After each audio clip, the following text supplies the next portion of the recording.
This is one of the biggest culinary risks of my career, and I once boiled my boss's pee into a marshmallow.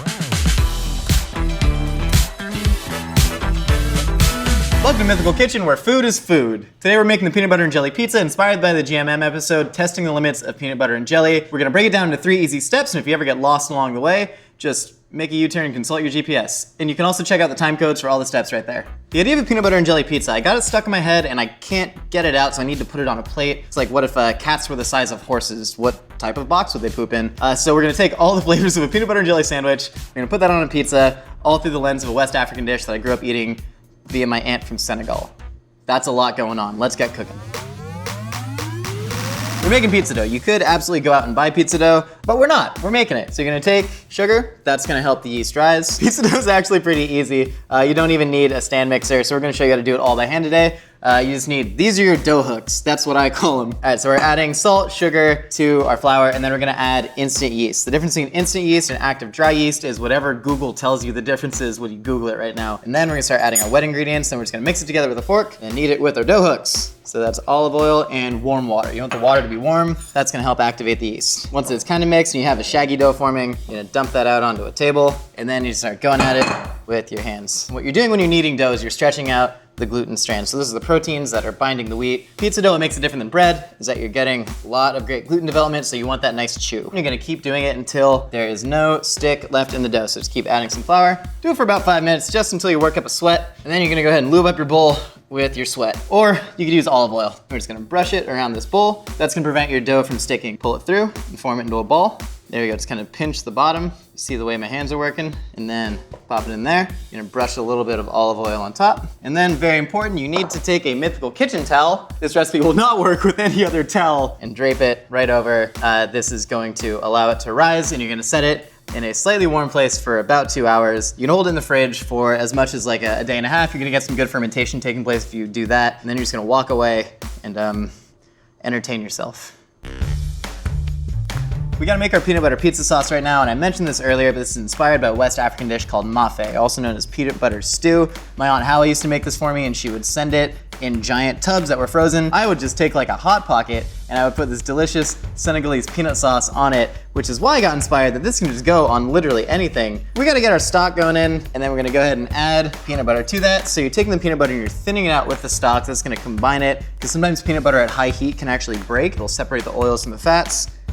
Oils and fats are the same thing. It'll separate the oils from the nuts. You don't want to separate your nuts. And the best thing is you're not gonna be able to talk in your cooking show that you're currently doing. Okay, so we're gonna add onions to the oil. We're also gonna saute that with garlic. So we just wanna get our aromatics sweating, and then we're gonna get our tomato paste in there. Tomato paste, always a great ingredient just to kind of have on hand. Oh, and get the stuff in the tubes. It's fun because it squeezes out like toothpaste, and then you can brush your teeth with it. And I feel like the acid would probably erode your enamel, and maybe that's why I have dental issues. Oh God, Nicole, you're so bad at throwing things to people. You throw them at people. I'm so much better than I was in the beginning. Here, do like an underhand. Like, just try that. Okay, like that? Yeah. Oh my God. Squirt it out like toothpaste. Eat it like a nice little snacky. Very nutrient dense. Yeah, you can see the peanut butter and stock are really coming together. We're using Skippy because it has a lot of emulsifiers in it, which means it's going to help it not break into a sauce. I like using some processed stuff in recipes sometimes because it just helps it come together because there's all these binding chemical agents in it. All right, so our onions, garlic are in there sauteing. We're gonna add our tomato paste, get that caramelizing. Then we're gonna add chili flake. It would typically be Scotch bonnet peppers, but since this is a pizza sauce, crushed red pepper. All right, and then we're gonna use some dried thyme. That's just gonna add a little bit of like a savory kind of herbal note. Pour that in. That's a nice sizzle. It's actually a really crazy awesome smell that comes from this, and it really does remind me a lot of eating this in my childhood, which is truly some of the best food memories of my entire life. Howa, send me more peanut sauce. I know I like cook for a living, but I still can't make it like you do. And then you're gonna add the last thing, which is Maggi Jugo Sazonador. People just call it Maggi sauce, and the best part about it is you can't open it.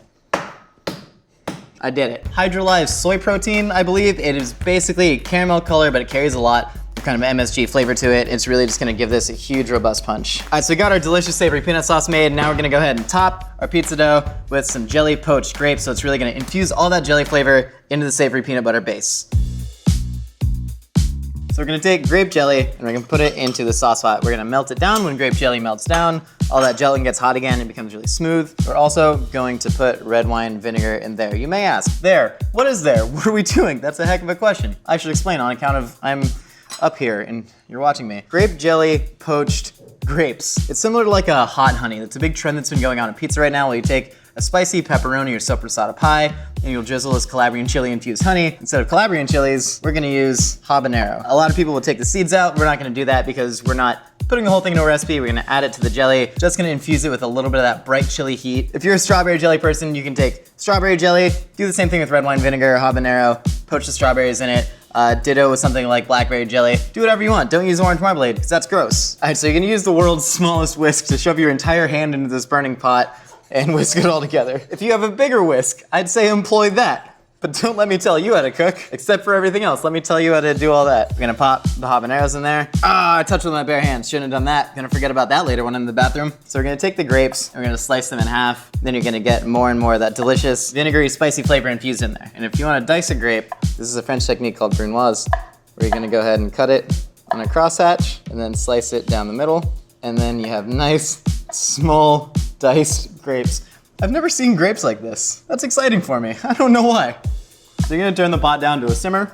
Got our grapes infused in there. We have our pizza dough right here. It's looking nice. We don't want too much rise out of it. A lot of people, they'll have this big kind of cakey pizza dough that kind of tastes like a Pizza Hut pan pizza. All right, and then we're gonna take the pizza and you're gonna work it out with your hands. Nice circular shape. And kind of stretch it out and do a little toss. Ah! Oh, that went not as poorly as it could have, but less good than I wanted it to. Pan, Trevor, throw it to me one time. I'm so glad I caught that. And then you're gonna brush this down with oil just to prevent it from sticking. You could also put cornmeal. You're gonna take your dough and you're just gonna stretch it out. And you can just take your fingers and really press it towards the edge. So we got our pie created. Now we need to take sauce. We have that lovely, delicious peanutty tomato sauce, and then use a spoon to spread it out towards the edges. And then we're actually gonna save the grapes. We're just gonna add that on top later because we don't want the grapes to really scorch, so there's a lot of sugar going on in that. We're gonna take cheese. We're using a block of mozzarella. We're not using grated because we wanna kind of keep the grapes and the pepperoni a little separate and let that really shine through. You wanna use the low moisture stuff though. You don't wanna use fresh because fresh mozzarella is gonna leach a ton of moisture all over your pizza. Just really tear into the cheese with your hands. Oh God, that feels so good. It's like a giant thing of string cheese. It's like putting butter on your shoes and skating around and flapjacks. I dropped the cheese on the pizza, Nicole. I want to lick the sauce off the cheese. Can I do it? Yeah, but only if you use the other piece of cheese to dot it. It's worth it, right? Yeah, do it. Don't make eye contact with me. No, I gotta. And then pepperoni. Why pepperoni? It's a pizza, you idiot. Why would you ask that? So we have the peanut butter, we have the pepperoni, and we have the cheese on the pizza. That's gonna bake off by itself, and then the grapes are gonna finish afterwards along with a little bit of that grape jus. We have to brush the crust with oil. This is an optional step, but do it. It'll make your life better. And then this is gonna go in the oven, 500 degrees for about 10 minutes. Take it out before it's burnt. Every oven's different. People don't tell you that. Like, you'll have an oven that just goes 100 degrees under temperature and no one knows. So anytime there is a temperature and a time on a recipe, like, watch it. Like, you are your own best cook. I feel like I was gonna say something profound and then nothing came out then.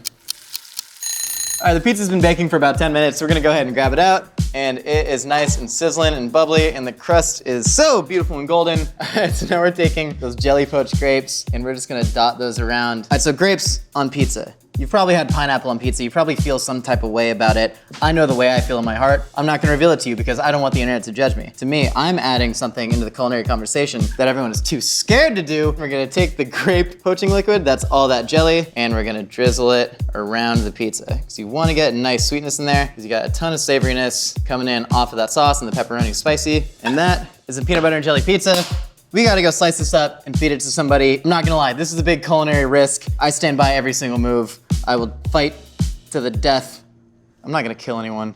I think they're gonna really love it. This is one of the biggest culinary risks of my career, and I once boiled my boss's pee into a marshmallow. Hey, Emily. Hey.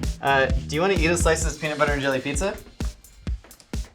Okay. Just open your mind, open your heart, and allow the... And open my mouth. Yes. How's it? Yeah. It's good? Yeah. That's awesome. It is really good. You have no reason to lie to me, except for that I'm right here and it would hurt my feelings.